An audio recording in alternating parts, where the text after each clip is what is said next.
আসসালামু আলাইকুম ওয়ারাহমাতুল্লাহি ওয়াবারকাতু। ইতিহাস নিয়ে ইকরা বাংলার আয়োজন হিস্ট্রি অব দ্য ডেতে সবাইকে স্বাগত। আজ আমরা ইতিহাসের পাতার ২৪ মে নিয়ে কিছু জানব। ১৮২২ সালের এই দিনে ইকুয়েডর স্বাধীনতা অর্জন করে।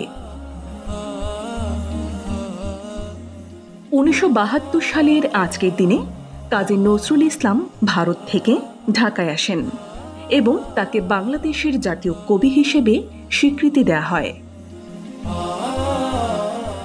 ১৯৯১ সালের এই দিনে বর্ণবাদী ইসরায়েল সরকার দ্বিতীয়বারের মতো ১৪,৪০০ ইহুদিকে ইথিওপিয়া থেকে অধিকৃত ফিলিস্তিনে নিয়ে আসে।